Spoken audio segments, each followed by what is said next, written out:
Yes, sir. All right. Shabbat shalom, everybody. Shabbat shalom. The weekly Shabbat. Let's get into it. Most High Abba Yahuah, we thank you for allowing us to come together to dine at your spiritual table. Most High Abba, we thank you for this spiritual meal that has been prepared for us via the fruits of your spirit, and that it may be fulfilling to all who are small and great in our eternal Creator.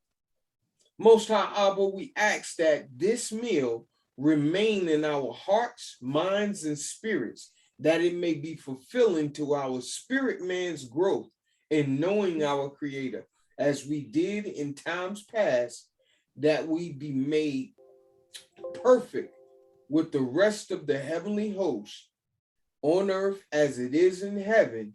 In the name of Yahusha, may these things be so. Truly. Truly. All right, very good. So Shabbat shalom again, and again. Shabbat shalom. All right. So we're going to go ahead and get started, move right into this. Today, of course, we have a new word for our lesson today. And today's word, and I want to start off with you, Charmaine, if you don't mind. Okay. Today's word is image. What comes to your mind when we talk about image? Reflection.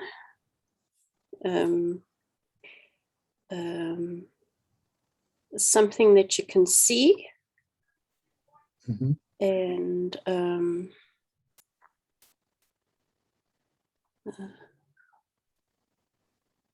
I can't think of anything else. Okay, that's fine. Quest, you got anything? I do. Pictures, images of men and women, graven images, statues. What else? Stained glass windows. You've heard me say that a lot. Exactly. All right, that's good. All right, so good. So today's lesson is entitled "All Graven Images Must Come Down." All right. So before we we have to definitely identify what a graven image is and why they must come down. Not because I said so, but because the scriptures say so.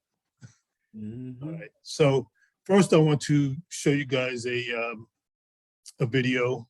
I want you just to watch and give me some feedback at the end of it, and you just see what you understand from the video. All right. Remember when we said we'd stay together now until forever? Just us. Said we wouldn't be like all the others, fight and hurt each other. Not us.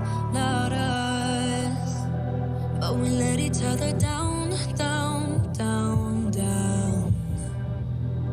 Yeah, we let each other down.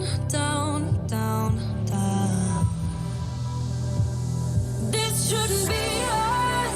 What came between us? When did we become like them?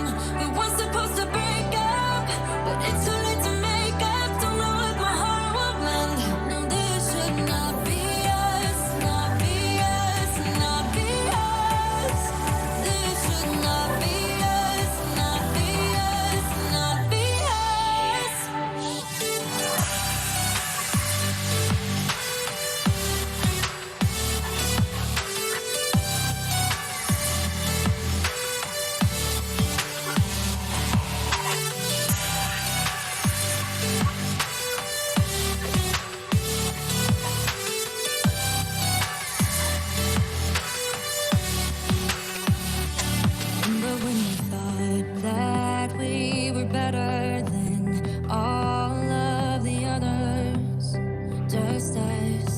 just us.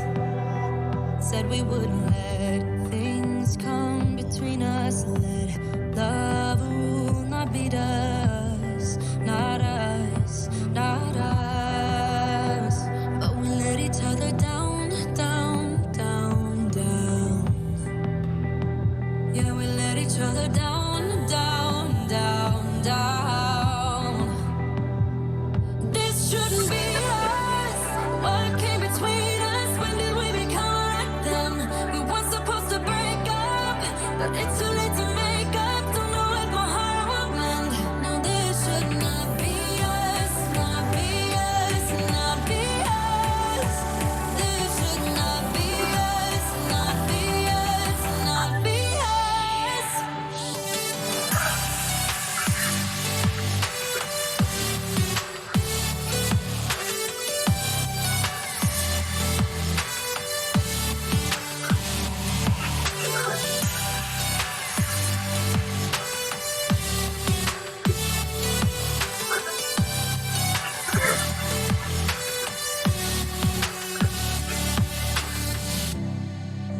Remember when we said we'd stay together? Now until forever and ever. Just us, just us, just us. Just us, just us. This shouldn't be us. What came between us? When did we become like them?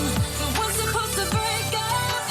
It's too late to make up. Don't know if my heart will mend.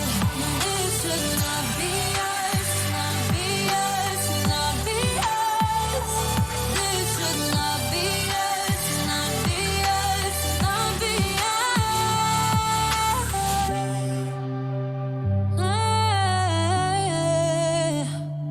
Not be us. Not be us. All right. So that should not be us. Absolutely.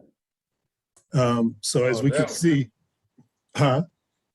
No, I was gonna say what you had followed it up with in terms of scripture, that Mhm. is on the money. Yeah, exactly. So I wanted to reflect, and show or demonstrate what the world sees and understand, what they understand through their carnal eyes and what has been put before them. Like the statues we've talked about, the stained glass windows, pictures, and other graven images have been put before people to serve man and not to serve Elohim, which is a problem. Would you guys agree? A huge one. Mhm. A huge one at that. Exactly. So regardless of the movement, whether it's Black Lives Matter, whether it's any other movement or whatever, we don't need to have images of people to justify the cause of what we're doing. All we need, thus saith the word, is the Most High's righteousness that glorifies him. And if he dwells in us, then guess what? The whole earth is glorified. Mhm. Doesn't that make sense? Absolutely. Right. So we have to understand that when we lift up individuals and put people on pedestals and things of that nature, what we're doing is going against our creator. So definitely want to demonstrate that regarding what people see and adhere to, because we know, as I've talked about many times before, is that people believe in what they see out of their eyes, their carnal eyes. And that's not what the Most High wants you to see. He wants you to understand his righteousness and his ways via his word. All right. Mhm. So any other feedback from that video from you guys? Or I know I gave all the feedback to. I mean, No. it just makes sense that, we don't need anything else other than Yahuah. You know what I'm saying? Because Exactly. if you look at all of those statues and images that people have made in the image of man, man has not done anything for us. Only Yahuah has done anything for us. And it's like that's Satan's agenda to try to deceive. Well, his agenda is to deceive the whole world of the world knowing Yahuah. Yeah. You know what I mean? And if we're going to operate according to the will of our Creator, we must stand against that by any means. We don't need a graven image to worship Yahuah. We know him through his word and his spirit, and the spirit of which he has imparted in us. And through this word, we know that those images are detestable to our Creator, who is a spirit. Yes. Very good. Anybody else? No. I think Dwayne said what I was thinking anyway. That was Quest. But yeah. I mean, Chris said what I was thinking anyway. Yeah. Yeah, no. All right, good. All right, so let's talk about man's definition of image. So when we look in the dictionary or go to dictionary.com, whatever, you can find the definition of image as a physical likeness or representation of a person, animal, or thing, photographed, painted, sculptured, or otherwise made visible. The second definition is an optical counterpart or appearance of an object, as it is produced by reflection from a mirror, refraction by a lens, or the passage of luminous rays through a small aperture and their perception on a surface. The third would be a mental representation, idea, or conception. And the fourth is, from a psychological perspective, a mental representation of something previously perceived in the absence of the original stimulus. All right. Mm-hmm. So as we just saw in the video, we had some statues and monuments. So again, a man's definition of a statue is a three-dimensional work of art as a representation or abstract form carved in stone, or number two, or from wood molded in a plastic material, cast in bronze or the like. A monument is something erected in memory of a person, event, etc., as a building, pillar, or statue, like the Washington Monument, or any building, megalith, etc., surviving from a past and regarded as a historical or archaeological importance. And any enduring evidence or notable example of something, like a monument to a human ingenuity. Number four is an exemplar, model, or personification of some abstract quality, especially when considered to be beyond question, like a monument of middle-class respectability. All right. So Yahuwah's definition of an image we can find in his word. In Genesis 1:26 and 27, it says, and Elohim said, let us make man in our image after our likeness, and let them have dominion over the fish of the sea, and over the fowl of the air, and over the cattle, and over all of the earth, and over every creeping thing that creeps upon the earth. So Elohim created man in his own image. In the image of Elohim created he him, male and female created he them. Also in Genesis 5:3, it says, and Adam lived 130 years and begat a son in his own likeness after his image, and called his name Seth. So I want to stop there for a second. Now, most people know it and speak about, Adam and Eve, and talk about Cain and Abel as the first two sons from Adam and Eve. And then there came Seth. Well, the scriptures don't say that that Cain and Abel came after Adam's likeness or after his image. So you have to identify, now what is this image that Seth comes after Adam? We know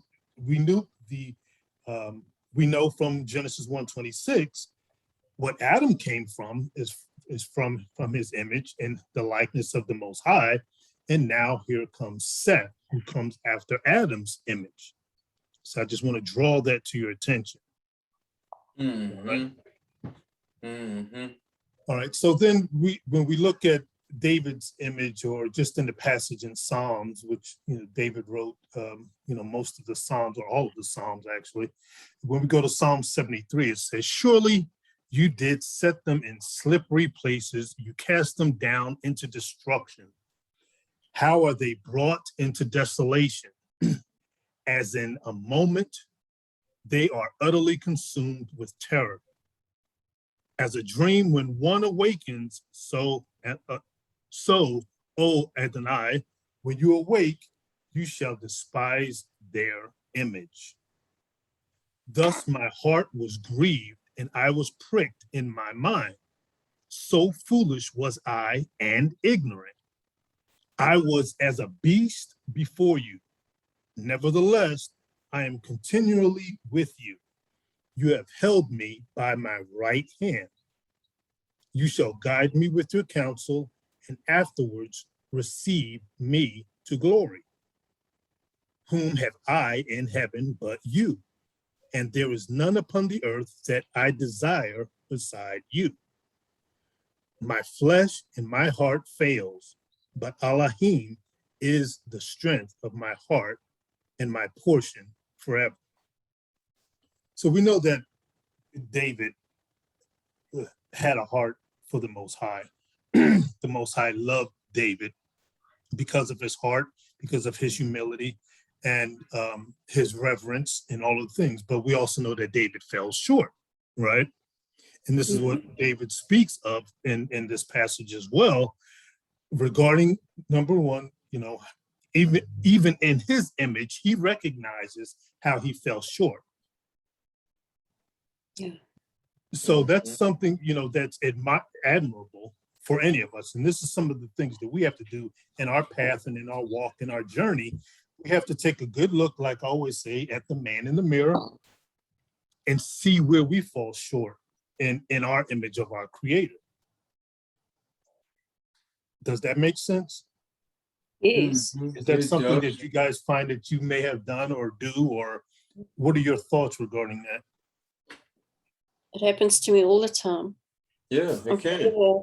forever examining my heart and my mind, my motives, what I've said, what I've done. I examine everything to make sure I haven't sinned against Yahuah. Right. But here, as we know, David's going to be with the Most High, of course, but we know that he failed the Most High, and it was part of the plan of salvation that during the time of his time here on earth, that he would be unclean during that time. But as he states in verse 26, my flesh and my heart fails, but Elohim is the strength of my heart and my portion forever. Exactly. And we have to understand that even when we feel like we've failed, we have to continue on in him. Right. Now, Exactly. A lot of things can happen where you don't continue in him.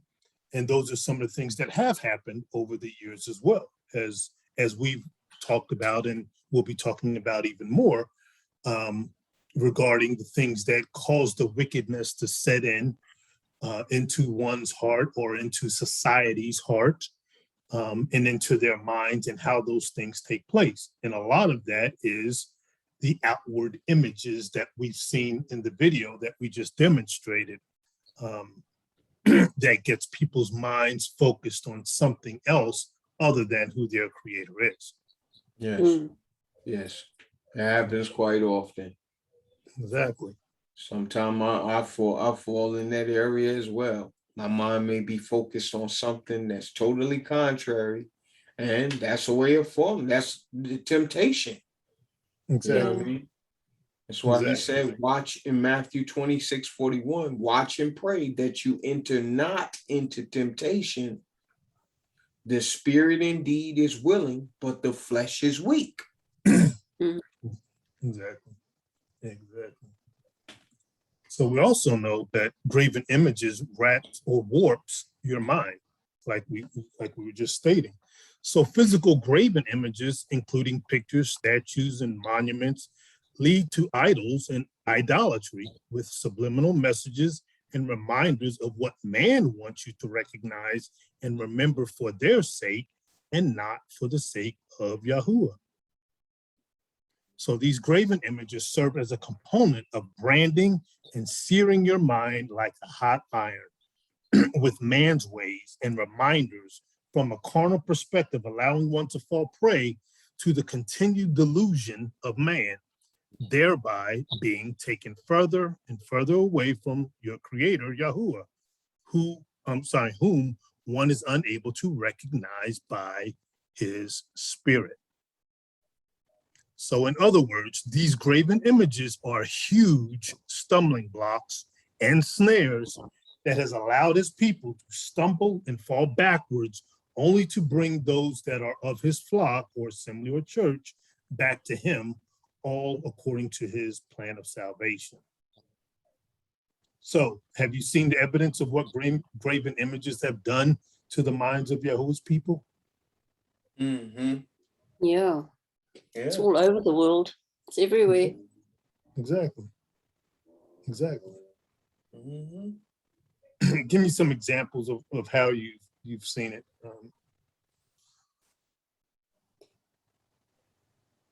Well, I mean, even with Christianity, you know what I'm saying, with that teaching of Jesus Christ being their Lord and Savior, with what we saw in the video, a lot of people believe in that Holy Redeemer statue.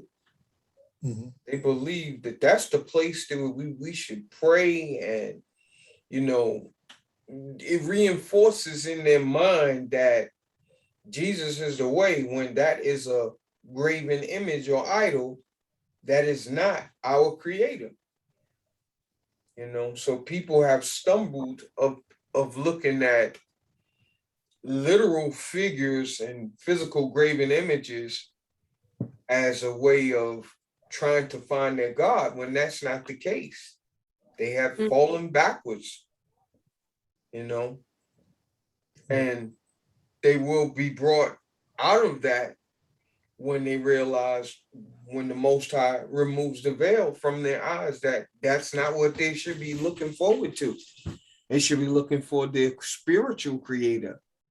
Mm-hmm. You know. Exactly. But they put these images in our faces more and more to keep people thinking that this is the way to God, when that is truly not the case. Those things are detestable. I know when I'm riding in my vehicle or when I'm walking into a building and I see those things, it's like my spirit senses like a disgust when I see those things. Yeah. You know what I mean? It's like I start shaking my head like, no. All of these things have to come down, because that's not my creator. Mm-hmm. You know? So what I'm going to further elaborate on, and I showed pictures of movements, like MLK from civil rights movements. We showed the George Floyd, we showed Breonna Taylor, we showed John Lewis, all members of, all Black folks that are part of, what they call the BLM or Black Lives Matter type movement. What are your thoughts regarding that? These statues that are going up with those figures. Well, my thoughts on those is that, just like the rest of the other graven images that the world have seen, whether it be the Holy Redeemer, pictures of Christopher Columbus, and statues of Christopher Columbus, Teddy Roosevelt, and the many others that are out there, even though these people were championing for something that people in general should be a part of by the Most High's plan, which is to love one another and care for another by knowing their creator, we still are not to have images of these people as well. You know what I mean? No different than any of the other images that the world has seen. These people as well, we're not supposed to have those graven images, because as it says, it sears your mind like in hot iron, of thinking that it's a form of branding, you know, like these people have done something. I mean, we do reward them for their efforts of championing for something that will benefit everyone, and basically to recognize your brother as yourself. You know what I'm saying? Mhm. It's messed up that these situations have to occur according to the Most High's plan of salvation, but people are going to figure it out that, you know, it's wrong to make images of people. You know, the focus is to be back on our creator and him alone, Mhm. because we have lost the ways of our creator, of knowing the only true and living God, and to love him with all of our heart and soul and might and strength, and to love one another as we would love ourselves. That's the reason why we're going through all of this hell, havoc, and chaos that is on the planet. And the stumbling blocks being the statues are adding to the chaos and havoc, whether the people knowingly or unknowingly, you know what I'm saying, understand what these things represent. Right. So, you know, and one of the things that, you know, I explained earlier on, I think the slide before this, is that it's subliminal messages. So when you put a message out there, actually it's on this slide, the message is out there. It's just like teaching anything else. If you teach someone, you know, 1 + 1 = 2, and you have flashcards that demonstrate that, that's in their mind. That's how they remember these things. The same thing applies here with these statues and everything that it stands for.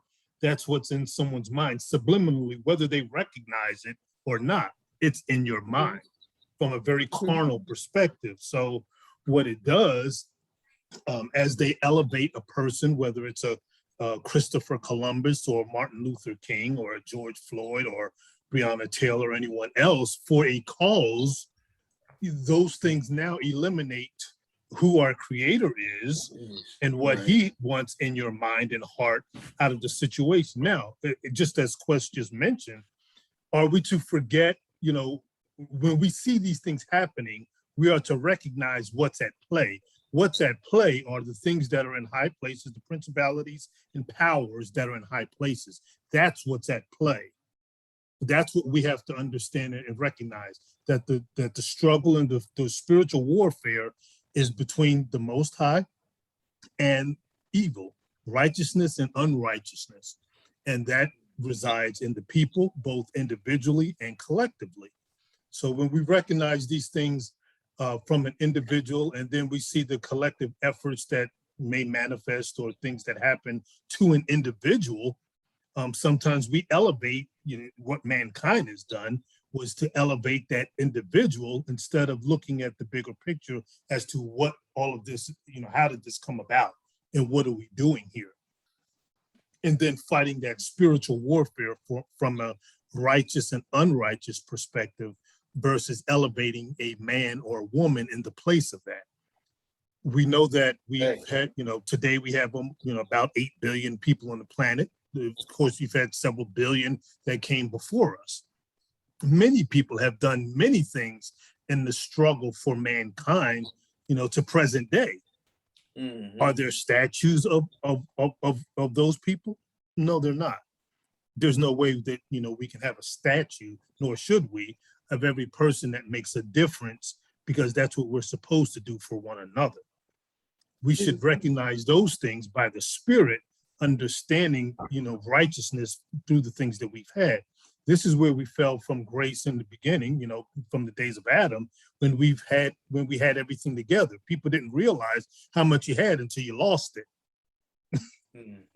Exactly. And that's usually what it takes, which is about to take place here again on the day of judgment, going into, into this millennial and the day of judgment. People don't realize what they had before that they lost, and then, wind up following down a different path to get something that really means nothing, only for that to be taken away. Exactly. When all you had to do is, one, look at the man in the mirror, learn who your creator is through righteousness, through his word, not following the ways of man, which includes or encompasses graven images and things that they will do to play with your mind, because that is what they will do. That is what they have done. And those are the stumbling blocks and snares that, that they'll put out there. And of course, that mankind has fallen prey to, just as Quest stated, whether knowingly or unknowingly. But it's our job to, one, put on the whole armor, and that whole armor is spiritual. You're not walking around with steel, armor on or things of that nature. It is a spiritual armor for this spiritual warfare that we are to have to guard our mind from all of these things that will come about and that have come about. Exactly. So we have to understand, even, and I know that a lot of our people are hurt from a lot of things, from Black Lives Matter, being as I'm Black as well, I understand, but I also understand that it's not of our creator to, remove one statue and erect another. That doesn't make sense. That's not what our creator is telling us to do. So we have to come out of that mindset, because people, again, that's going down the same path of saying that, okay, you were wrong for doing this, so we're going to take down your statue, and look at what our people have done for this, so let's erect this statue. No, that's totally against what the scriptures are telling us. Right, they both are evil. Exactly. You can't fight sin with sin. You can't fight sin with sin. Right. Exactly. It's all wrong according to the scriptures. Exactly. And it all brings, it's like trading one evil for another. That's all. Right. Yeah. It all brings attention to man and not to the Most High's righteousness. Yahuah, exactly. Everyone's that, and that's what Satan's agenda is to do. He's still trying to steal the glory of our Creator. Exactly. Yeah. And some people, I realize that, many people don't understand because they don't know the word. They don't understand that. So we do know that, but that's why it's our job to get the word out to the people to understand who our creator is and what we're supposed to do from a righteous perspective, regarding our creator. Exactly. Yeah. If they don't know, they can't care. They need to be taught. Right. Exactly. Right. Exactly. All right.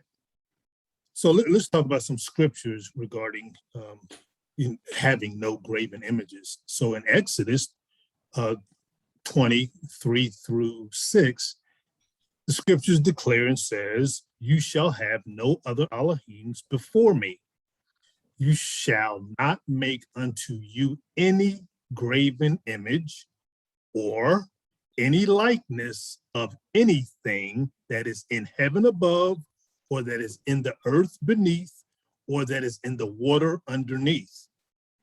You shall not bow down yourself to them, nor serve them.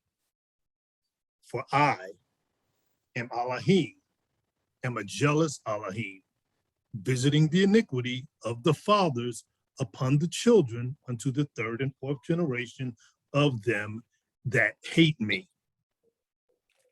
and showing mercy unto thousands of them that love me and keep my commandments." So we have to identify, one, those that hate him are those that just violated this law of the graven images of anything that's in heaven above, or that is in the earth beneath, or that is in the water underneath the earth. If you violate that, you are now a hater of the Most High. You hate him. That's what the scriptures declare. All right. And then we talked about this, but the penalty, just like we spoke of the other week, the penalty of doing that now comes down to the children of the third and fourth generation of those that hate me. Those are the ones that pay the penalty for it. All right. All right. Let's talk about Leviticus 26:1. You shall make you no idols, nor graven image, neither rear you up a standing image, neither shall you set up any image of stone in your land to bow down unto it. For I am Yahuah, your Elohim. What part of this is not clear? Why do we erect images, standing up these images and erecting them throughout the land? And setting up images of stone or anything else, why do we erect them? Yet, many of these nations, especially those of Christianity and the Protestantism and Catholicism, are I would say, the main guilty party at this point. And they're the ones that made sure that we had these scriptures and have violated them tremendously. Exactly. Would you guys agree? Absolutely. Yeah. Absolutely. So that would be total hypocrisy, violation, lies, and falsities. Again, from those in high places, the principalities and powers that are in high places. Exactly. And we can see those things in all nations of the earth. Exactly. All nations have built idols and graven images unto themselves that reverence them over our Creator. And it's unfortunately, it's that learned bad behavior that came from those that started it. Exactly. So as the other nations picked up on what other nations were doing, whether it's that graven image, whether it's that flag, whether it's that anthem, whether it's all of those things, they keeping up with the Joneses, they do what the other one has already done because it's been demonstrated. And like I always state, it's an indecent proposal. You put out something that should not have gone out. It's a very indecent proposal. All right. So let's talk about Deuteronomy 4:15-19. So take you therefore good heed unto yourselves, for you saw no manner of similitude on the day that Yahuah spoke unto you in Horeb, out of the midst of the fire, lest you corrupt yourselves and make you a graven image, the similitude of any figure, the likeness of male or female, the likeness of any beast that is on the earth, the likeness of any winged fowl that flies in the air, the likeness of anything that creeps on the ground, the likeness of any fish that is in the waters beneath the earth. And lest you lift up your eyes unto heaven, which we know is our understanding unto heaven, and when you see the sun, when you understand the sun and the moon and the stars, even all the host of heaven, should you be driven to worship them and serve them, which Yahuah, your Elohim, has divided unto all nations under the whole heaven. All right. And Jeremiah 10:14-15 says, every man is brutish in his knowledge. Every founder is confounded by the graven image, for his molten image is falsehood, and there is no breath in them, which means there's no spiritual life in them. They are vanity and the work of errors. In the time of their visitation, they shall perish. Graven images. All right. So the stumbling block and damage of the graven image to many, in Isaiah 44:9-18, it says, they that make a graven image are all of them vanity, and their delectable things shall not profit. and they are their own witnesses. They see not, nor know, that they may be ashamed. Who have formed a god or molten a graven image that is profitable for nothing. Behold, all his fellows shall be ashamed, and the workmen, they are of men.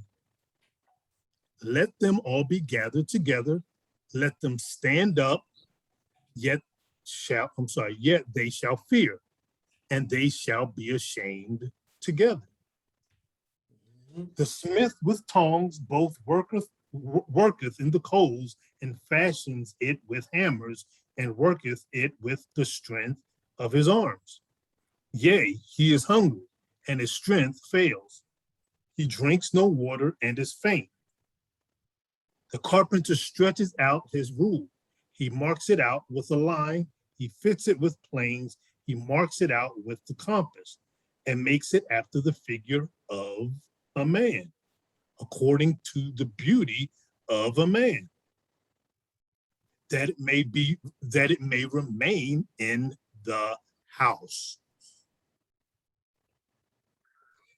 He hews him down cedars, and taketh the cypress and the oak, which he strengthens for him among the trees of the forest. He plants an ash, and rain doth nourish it. Then shall it be for a man to burn, for he will take thereof and warm himself. Yea, he kindles it and bakes bread. Yea, he makes a god and worships it. He makes it a graven image and falls down thereto. Damn. He burns part thereof in the fire. With part thereof he eats flesh. He roasts and is satisfied. Yea, he warms himself and says, Aha, I am warm. I have seen the fire. And the residue thereof he makes a god, even his graven image. He falls down unto it and worships it, and prays unto it, and says, Deliver me, for you are my Elohim.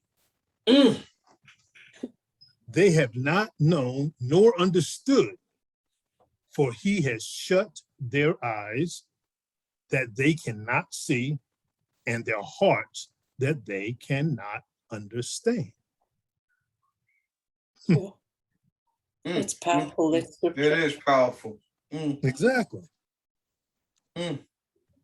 He's trying to, through those verses right there, he is emphasizing that graven images is something that should be totally wiped from your understanding.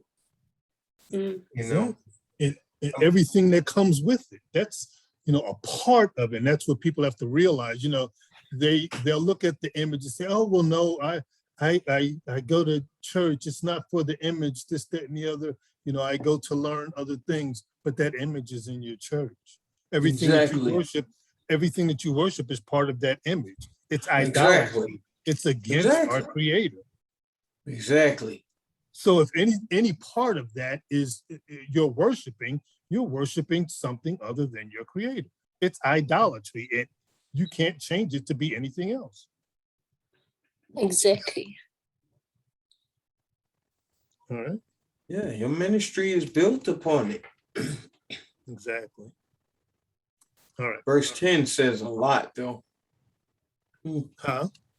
Verse 10 said a lot. Oh, yeah. Well, yeah, it says, who have formed a god or molten a graven image that is profitable for nothing. Exactly. Exactly. Exactly. All right. So seeing the Abba or seeing the Father, in John 1, 15 to 18, it says, John bare witness of him and cried, saying, This was he whom I spoke. He that comes after me is preferred before me, for he was before me. Let me say that last part again. For he was before me. Let me read that whole thing over again. So John bare witness of him and cried, saying, This was he of whom I spoke. He that comes after me is preferred before me, for he was before me. Verse 16, and of his fullness have all we received, and grace for grace. For the law was given by Moses, but grace and truth came by Yahusha HaMashiach. No man has seen Elohim at any time. The only Say that begotten, again, Zeke. no man has Exactly. seen Elohim at any time. The only begotten Son, which is in the bosom of the Father, he hath declared him. All right. Mm-hmm. 1 John 4:12 says, no man has seen Elohim at any time. If we love one another, Elohim dwells in us, and his love is perfected in us. There's a condition. If we love one another, that's a condition. Elohim dwells in us, and his love is perfected in us. But no man has seen Elohim at any time. But now comes the condition. If we love one another, Elohim dwells in us. Exactly. And his love is perfected in us. And that's the fulfilling of the law right there. Yeah. That says it all. Understanding, and this is one of your favorites that you point out often too. When we state this, it goes back to Psalms 82:6. Exactly. I have created you to be gods, all of you and your children of the Most High. So you're not created to be man, you're created to be God, but you had to become man in order to go through this plan of salvation because of the fall, all of the things that we talked about. And the reason why we're here in the plan of salvation is for us to understand and know who we are and why we're going through the things that we've gone through. But as a man, not at any time are you going to see Elohim. Not at any time will you see Elohim. Exactly. Condition. If we love one another, Elohim dwells in us. That's the condition. Exactly. And it makes sense based on what Charmaine was saying earlier about the world wants to do things from a selfish, self-sufficient point of view. Exactly. And that's You know what has to be cut out of us, as we talked about the circumcision of the heart and the dividing and rightly dividing the word, which now cuts us and divides us. Either you're going to be man or you're going to be God. Which one is it? Exactly. Get rid of that ego. Get rid of the ego, get rid of the evil. The evil ego. Yeah, Exactly. The water is to wash you from all of that filth that the world has laid upon us. Exactly. Exactly. Then we have John 5:36-47 that says, but I have greater witness than that of John, for the works which the Father hath given me to finish, the same works that I do bear witness of me, that the Father hath sent me. And the Father himself, which has sent me, hath before witness of me. You have neither heard his voice at any time, nor seen his shape. And you have not his word abiding in you, for whom he hath sent. Him you believe not. Who is he talking to? Remember I talked about, so one of the things when we read these things, we have to understand, now this is a specific audience that's being spoken to. So when when Messiah is talking to those that have not been converted. Right. And Those that are man. and will not be converted. Right. Exactly. All right, so verse 39 says, search the scriptures, for in them you think you have eternal life, and they are they which testify of me. And you will not come to me that you might have life. I receive not honor from men, but I know you, that you have not the love of Elohim in you. So you know which audience he's talking to again. His haters. It's not of Yahuah's church. Right. Because I know you. And this is when you try the spirit by the spirit, and you know someone by their spirit, by that which they speak and what they do, and where they are, and what they're not going to do. This is who he's speaking with. I know you from times past, and I know you now. I am come in my Father's name, and you receive me not. If another shall come in his own name, him you will receive, because that's what you've done. How can you believe, which receive honor one of another, and seek not the honor that comes from Elohim only? Do not think that I will accuse you to the Father. There is one that accuses you, even Moses, in whom you trust. For had you believed Moses, you would have believed me, for he wrote of me. But if you believe not his writings, how shall you believe my words? That's deep. Exactly. It's deep right there. Yeah, in a nutshell, that tells you everything you need to do. Exactly.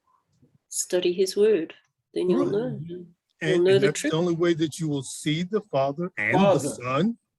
That's the only way that you see both, because you can only see the Father through the Son. That's right. This is why he's speaking. You do not see me. You did not hear Moses. You say that you trust Moses. He wrote of me, but yet you don't believe his writings. Or if you say if you do, then why don't you believe the words that I'm speaking? Because he spoke the same thing that I'm speaking. And now I'm trying to fulfill those things, and now you don't believe me. Exactly. All right. So verse 45 was deep too. Exactly.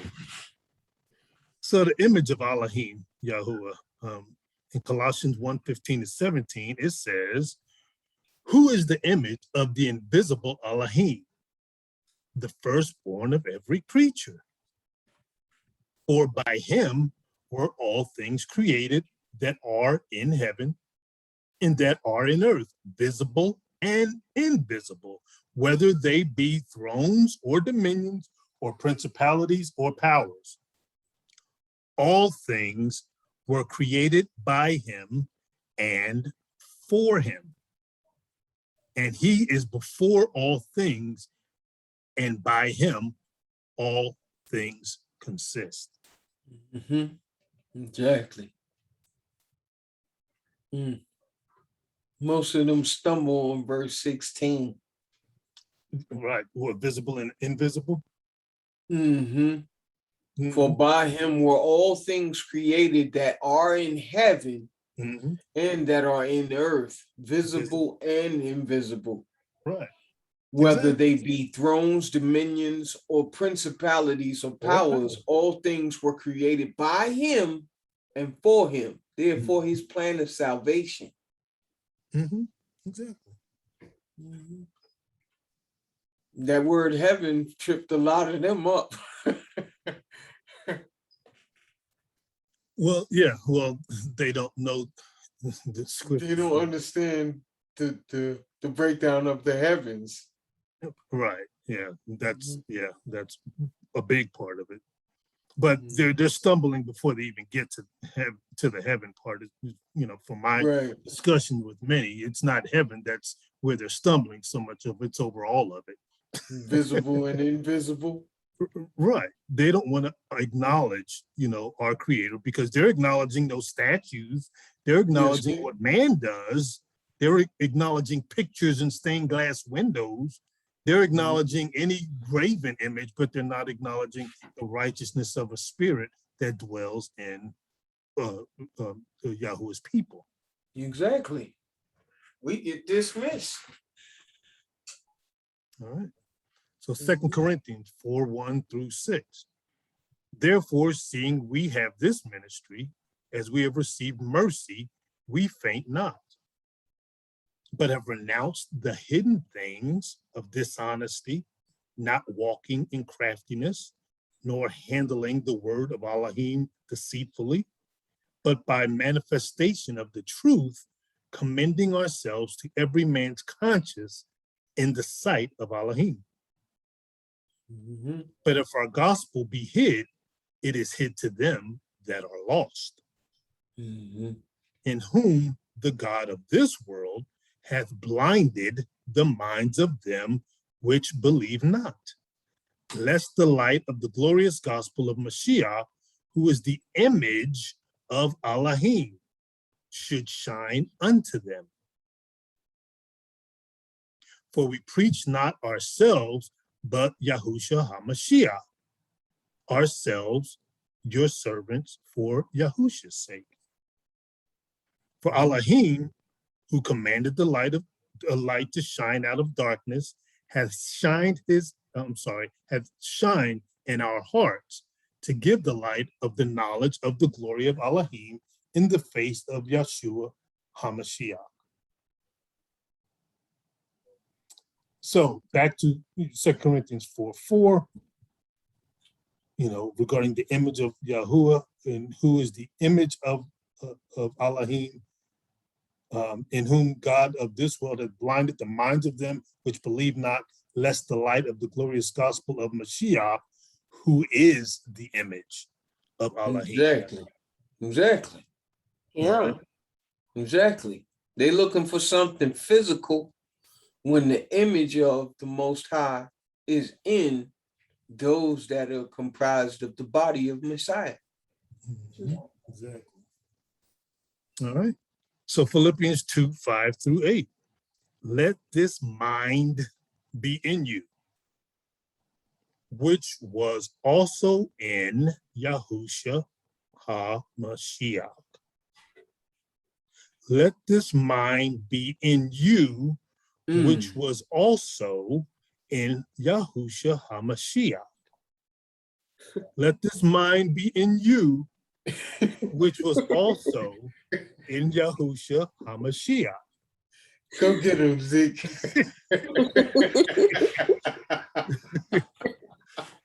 Who being in the form of Elohim, thought it not robbery to be equal with Elohim, but made himself of no reputation, and took upon him the form of a servant, and was made in the likeness of men.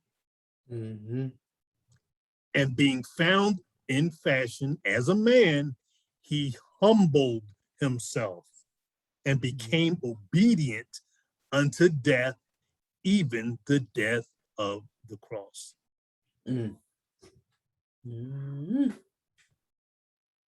The image of Elohim. Exactly. All right.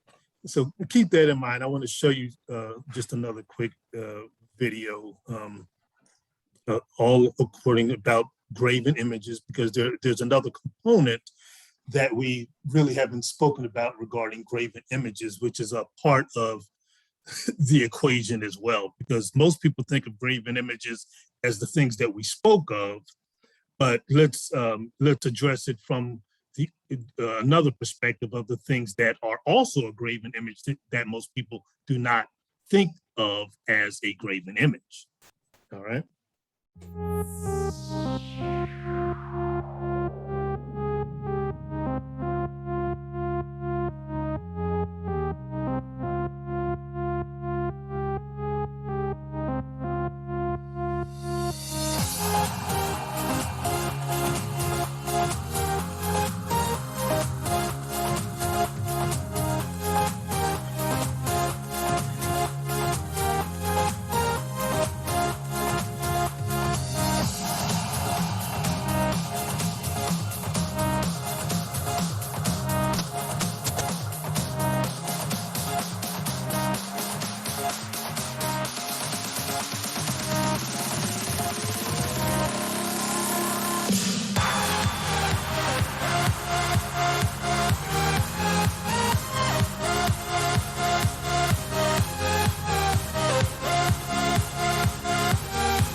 All right.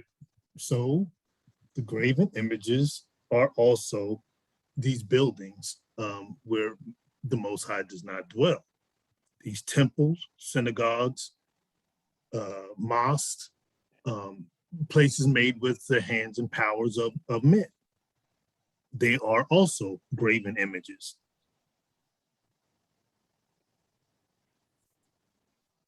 Can you guys hear me? Yes. Oh, okay. So it's important to recognize that these things are also graven images because they were made to replicate the likeness of anything that's in heaven, the church, which is in heaven, which is the church that's down here, which is through its people, not a building. That's a graven image. So now they've tried to manufacture the church, building the synagogues, and actually, of course, and I was speaking a little bit about this earlier, how people think about even the temple that, Solomon built was like these churches and temples, things of that nature. No, it's not a physical building that was ever built that it had anything to do with our Creator. Yeah. He's not asking for you to build a physical church. If he did, it wouldn't be the many thousands of buildings that they have out there now, Yeah. which are all divided. Mm. And Because he's seeking to dwell in our hearts. He's seeking to dwell in our hearts and spirit. And that has nothing to do with the physical place. His one true church, which we'll talk about and address in our lesson that I have entitled that, which is the temple, understanding what that temple is and how that temple is actually built. You should have some idea now how that temple is built, because it's not the way that man builds it, which we've seen how they do that. By a graven image, which we know how the Most High operate, which is by the Spirit. So what is he going to build? What kind of temple is he building? A spiritual one. Thank you. A hidden one.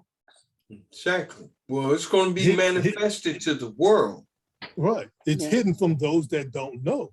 Know it. Exactly. All right. The same chaos and havoc that ensued when iniquity was found in us in times past, as Zeke always points out, that's what's being played out in the individuals that have fallen from grace during times past. They're erecting these same false images that glorify Satan versus the Most High. And what I wanted to point out to present that is Isaiah 14, especially how they make these buildings so tall to basically say to the world, look at what we've done. You know what I'm saying? Like get these things, as he pointed out earlier, these things become seared into people's minds. Like, oh, wow, look at the greatness of man.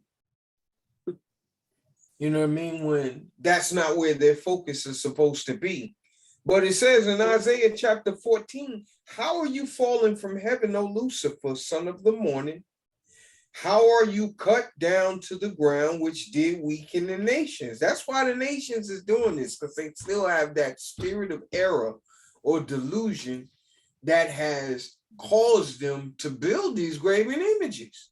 In Satan's world, he's saying, okay, these things are okay. They're fine. Do them. In the Most High's world, he's saying, that's not what this is about. You want to see me? You see me through the Spirit, not by carnal eyes and your carnal-minded thinking. You know what I mean? Right. So the other part that brings out is that, again, for the plan of salvation, he's separating, those of the wicked and those that were deceived by the wicked. So that's what this whole process shows. Those that followed the wicked, even in times past, we all had to pay the penalty by coming down here on earth and paying the penalty through the plan of salvation. Now, the only way you make it back to him is you come out of her, just like you didn't, because you did it. Either you did it in times past or you didn't, which already which is going to reflect the same thing here in our day. Mhm. Those that came out and acknowledged and repented then, you know, we were sentenced down here to go through this in order to make it back unto him. So, you know, the decision, you know, there's not going to be any new decision that's made. People are going to make the same decision that they made in times past. It was just wiped from their remembrance. They have no remembrance of that. But we have to, as those that are of the Most High's Son, Yahusha, members of his body, we are now pledged to do and go through, like I always say, what he went through. If you want to be part of me as me, this is what you're going to have to go through. Exactly. You put us through this, now you must go through this. Come out of her. Exactly. Exactly. It's a perfect plan of salvation. Exactly. All right. So I wanted to, and I don't have the scriptures here. I was going to, I toyed with this with Daniel 2, the interpretation of Nebuchadnezzar's dream. And of course, I was going to ask you if you can read that, because that's, you know, regarding, you know, the colossal statue and what people have thoughts in regards to regarding what it is, does not align with some of the things that they do.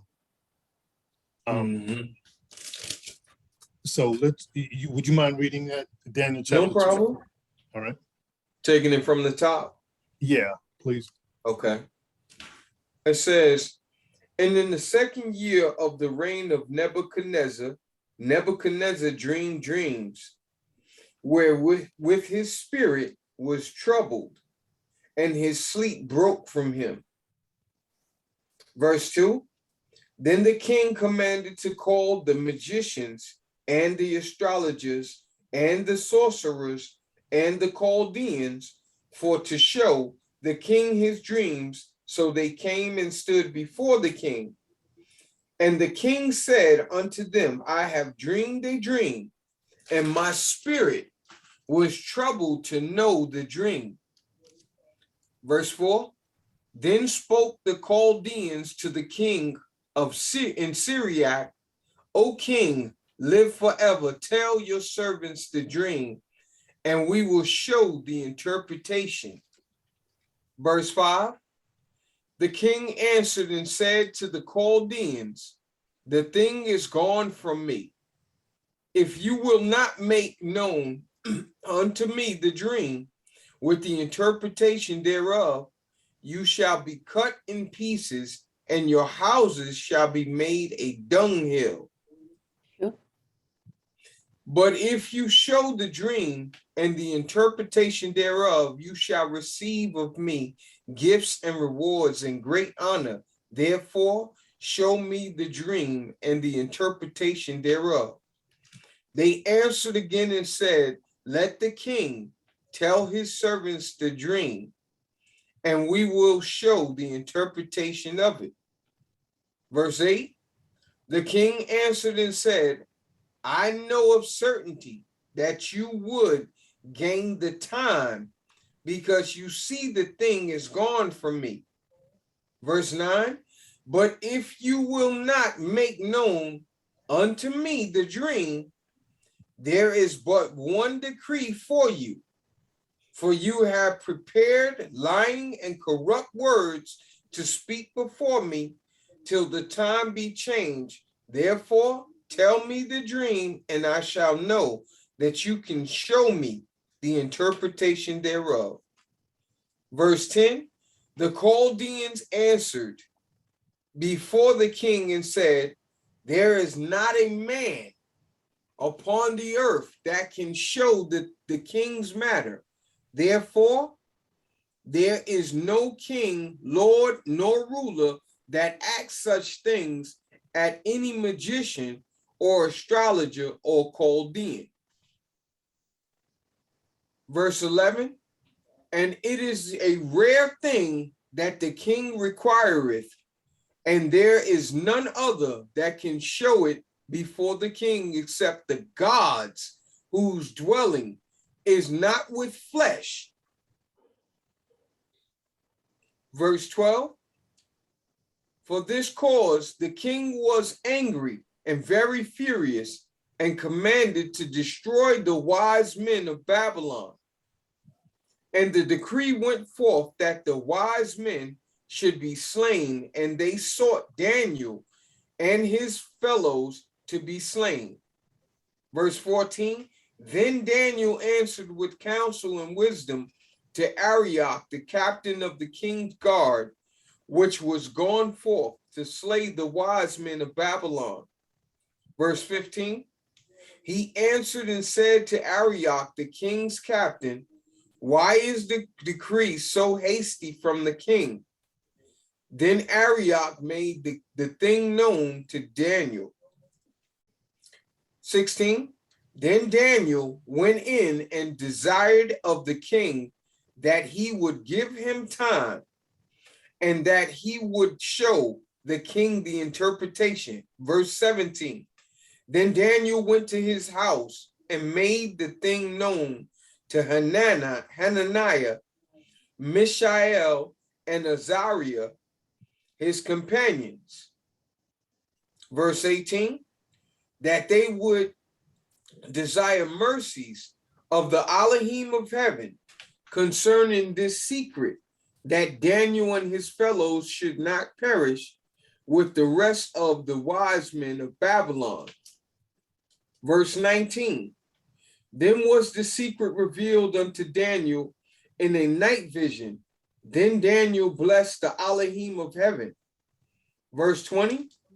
Daniel answered and said, blessed be the name of Elohim forever and ever, for wisdom and might are his. Verse 21. And he changeth the times and the seasons. He removeth kings and set up kings. He giveth wisdom unto the wise and knowledge to them that know understanding. Verse 22. He revealeth the deep and secret things. He knoweth what is in the darkness, and the light dwelleth with him. Verse 23. I thank you and praise you, O you, Elohim of my fathers, who have given me wisdom and might, and have made known unto me now what we desired of you, for you have now made known unto us the king's matter.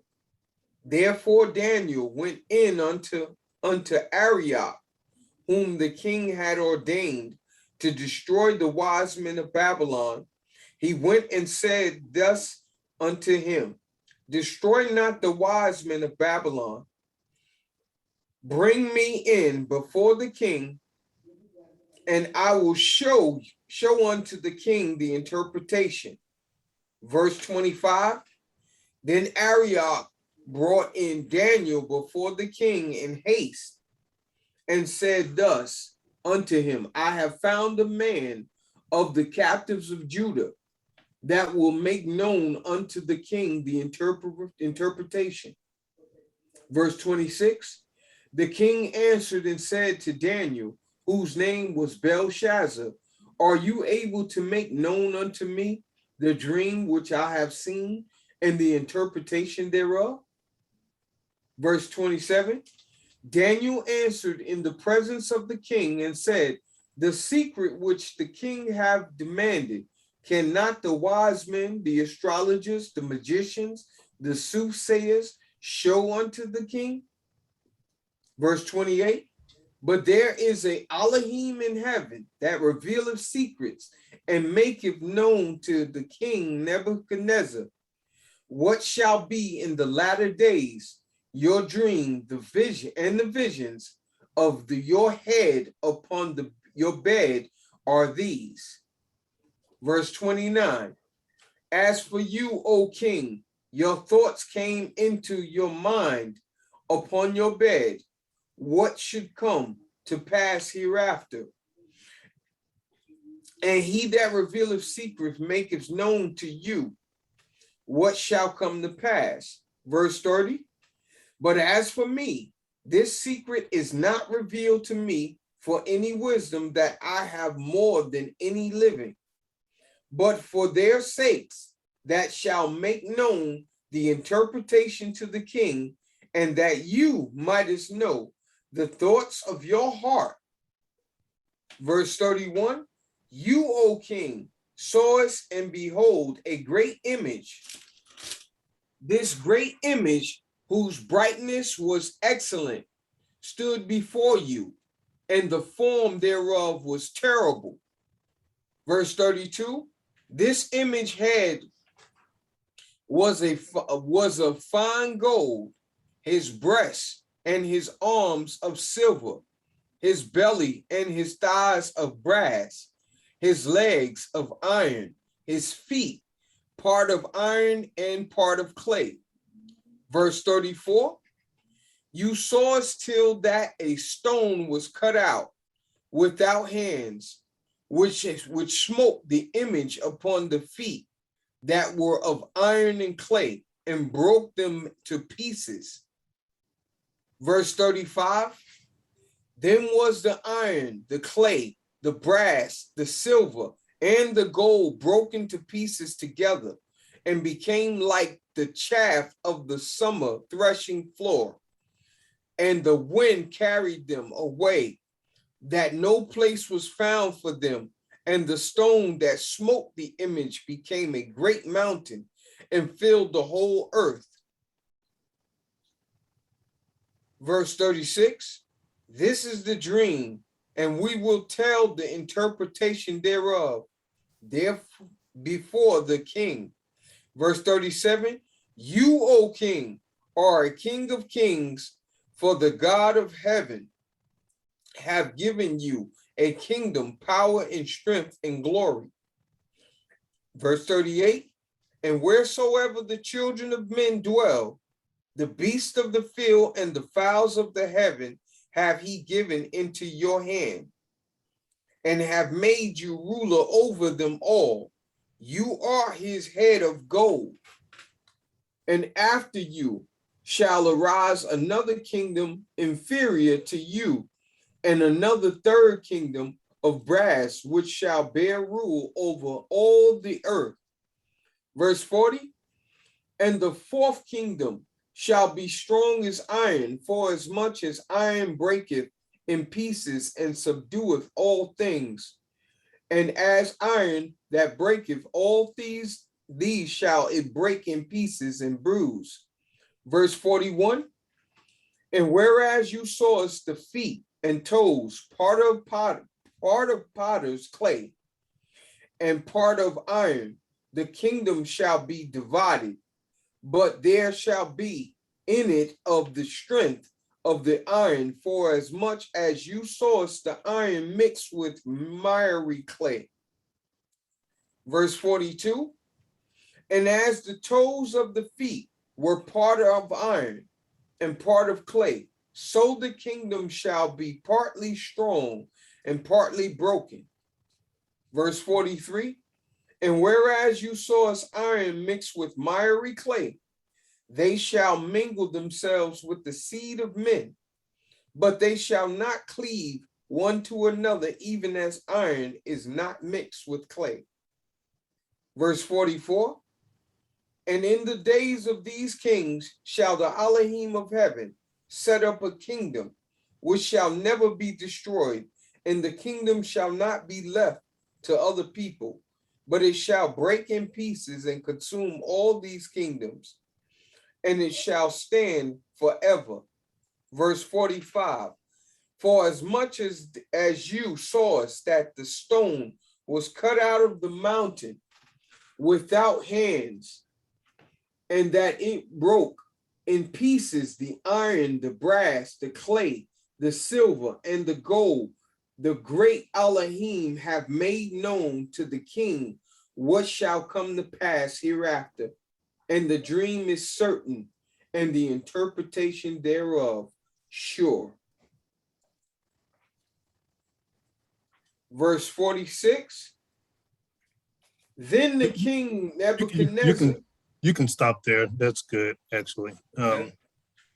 So the things that I wanted to point out was, one, when Daniel talks about this dream and the interpretation thereof, which we're not going to dive into the colossal statue in this session, but that he was speaking of.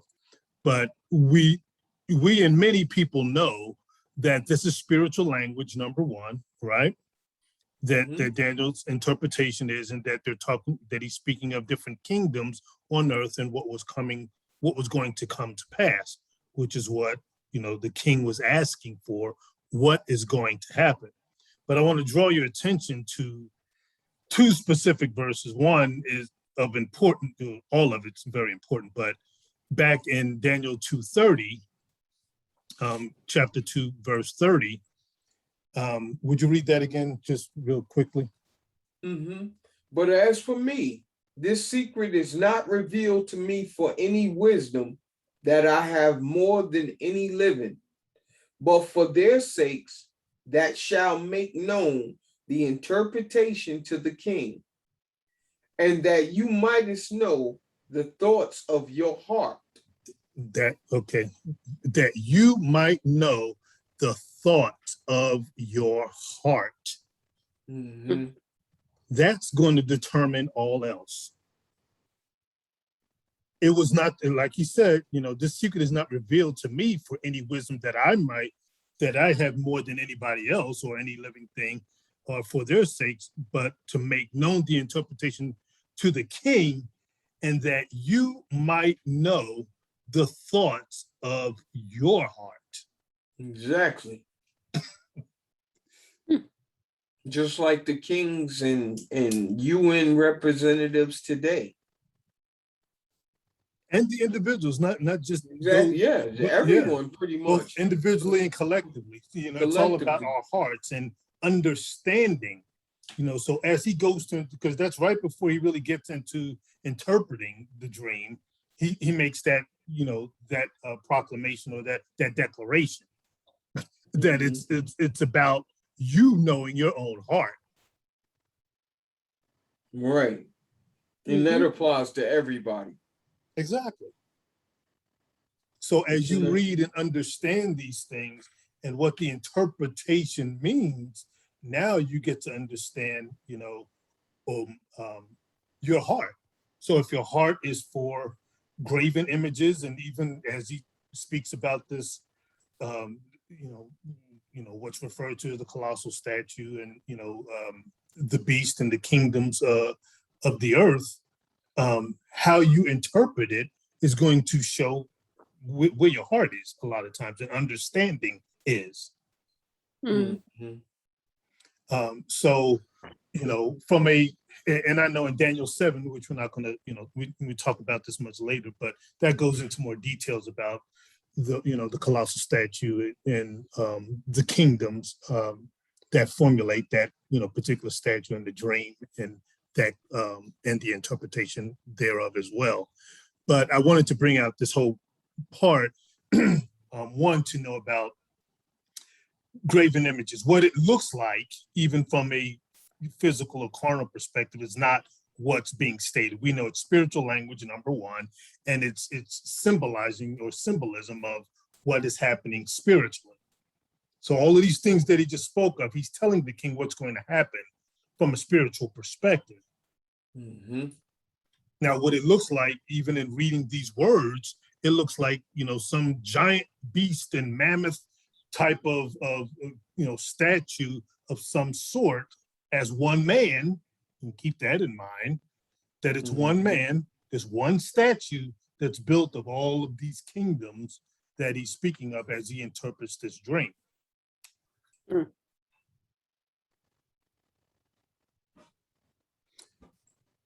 Now, I just want you to reflect on everything else that we've shown and talked about thus far regarding graven images. We've seen kingdoms through religions. We've seen different edifices, whether it's a mosque or a temple or a church building, a synagogue. All of those things are typifying these kingdoms on the earth. Exactly, because they all have done it. Exactly. And then, later, as you read in Daniel 2:45, would you read that again real quick? For as much as you saw us that the stone was cut out of the mountain without hands. Without hands. There it is, right there. For as much as you saw us that the stone was cut out of the mountain without hands, and that it broke in pieces the iron, the brass, the clay, the silver, the gold, and the great Elohim have made known to the king what shall come to pass hereafter. And the dream is certain, and the interpretation thereof sure. Exactly. So this is when everybody now understands what this dream was really all about. When it all comes to pass. When it all breaks apart. When the Most High dismantles it all. And what is he dismantling? That same colossal statue. Exactly. With all of the kingdoms that are built upon it. Babylon the head, the Medes and the Persian was the chest and the arms. And it just goes on and on. The Romans being increased in Rome, and then the Americas, and exactly all the way down. They're all comprised of it. Exactly. All right. So I just wanted to point that out and make sure we have those understandings, because with all of that, again, graven images played a big role in all of it. Yes, they have. In the mind and the understanding, graven images were a huge factor in all of those things that came to pass in all of the kingdoms. Satan pulled out all stops to try to convince the people of the planet to go against the Most High. He used everything that he could think of. He threw the kitchen sink at people. Just as he did in times past. Yeah, exactly. Exactly. Very crafty. Exactly. And that's what the book says. They have taken crafty counsel. So I just wanted to point out, and I was going to mention more here about destroying the images of Baal, but this one particular one stood out that I just had to throw in here real quick. In 2 Kings 10:25-27, and it reads, "And it came to pass, as soon as he had made an end of offering the ascending smoke offering, that Yahuah said to the guard and to the captains, Go in and slay them. Let none come forth. And they smote them with the edge of the sword. And the guard and the captains cast them out, and went into the city of the house of Baal.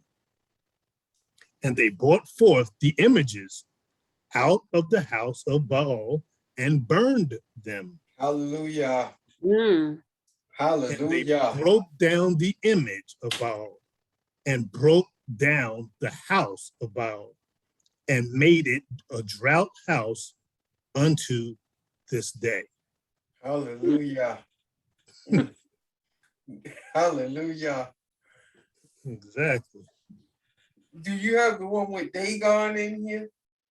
No, I didn't put in, because I didn't want to, this lesson is, I didn't want this recording to go too long as well, but I just had to point that out.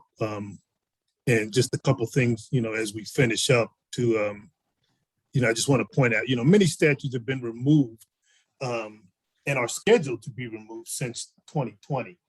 Yes. There's a lot of, and I started to list some of them here, but I kept that out. But, I know there's over 69 tributes to slave traders and colonists and racists that have been removed in the UK. There's several in the United States that have been removed or scheduled to be removed. But, as we pointed out, we're also erecting others in its place, which is a problem. Exactly. Well, let me take that back. It's not in its place, but they're erecting others, which is a problem. Exactly. So those have to come down as well. We don't bring down statues only to erect other ones. It makes no sense. Exactly. So we have to ensure that all of them are removed permanently. That should be the goal. That's the only way that people can worship the Most High with all their heart and soul. Exactly. Right. You know? Exactly. You don't need nothing physical to look forward to. You need to understand your Creator by His word. That's what it means to have faith. Exactly. You know what I'm Seek saying? ye first the kingdom of heaven, and all these things shall be added unto you. Exactly. And we should see Exactly. the spirit of our Creator in one another. That's what we should, ultimately, that's what we want to see. So, you don't have to look to any graven images because it's standing right before me. That Exactly. spirit is right before me because it's in you, and I see that. I understand that. Exactly.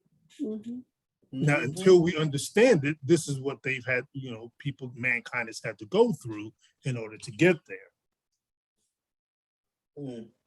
So just a quick question, for people, for all of you, is just what graven images are still standing in your area? Just something to think about, or as you pass by, Quest, as you mentioned, as you pass by some in your area, what your thoughts are, and watching the people. Sometimes if you just people watch and see how they respond to graven images, and some of them idolize and just go before, just like,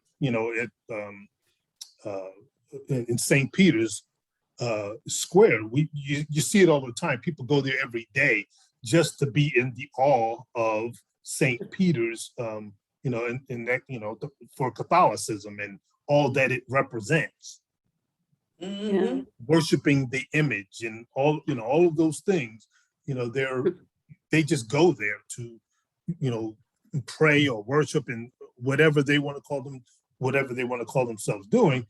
They go and they stand there in that square and do what they do. I'll just leave it at that. I mean, I was thinking about that when you were there, because when I'm riding through Manhattan, right? And I go to certain places like Columbus Square, and then it's like, just like what you said, it's like people are mesmerized by these images, and they're so happy to take photos with it and stuff. And I'm like, this thing or person hasn't done nothing for you. You know what I'm saying? They're dead and they're gone. So what is it that why are you taking this picture?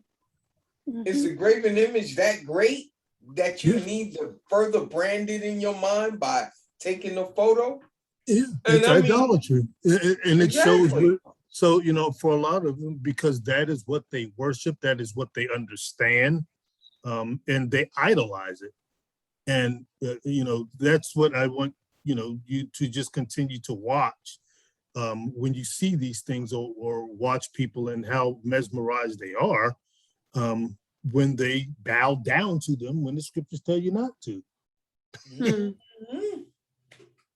Man, I even see in some of the movies how they'll show a scene, how there'll be somebody like bowing to the Virgin Mary. Be like, what the heck are you doing? Exactly. Oh, yeah. Exactly. Like Satan is very cunning, Exactly. So if you are of Yahuah and Yahusha, the image and the kingdom is in you. Yahuah knows best and has been showing us all along that we don't need anything but his spirit in us. No graven images are needed to serve as a specific population, ethnicity, culture, gender, lifestyle, or anything, as his image of spiritual righteousness is to dwell in you. As this occurs and is poured out in mass, the results and manifestation of the Spirit is then evident. The wise are to understand and act accordingly before the manifestation thereof. So, what image is in your heart, mind, and soul? Mhm. So the conclusion to all of this is that, you know, when we have carnality and leaven in us, it is like having a graven image on top of a graven image. All of it is idolatry and an abomination. One cannot serve two masters. Matthew 6:4 says, no man can serve two masters, for either he will hate the one and love the other, or else he will hold to the one and despise the other. You cannot serve Elohim and Mammon. Mm-hmm. So all graven images must come down. The physical, carnal images and those that have been branded into your mind. A total transformation and renewal of the mind must be fulfilled. The only image needed is the spiritual image of Yahuah and his righteousness that can only be found in your heart. Hallelujah. Hallelujah. And that's the Hallelujah. end of our lesson today. No more graven images. They must come down. They all must come down. And so they shall. Exactly. It is so. Exactly. Mhm. Good, good.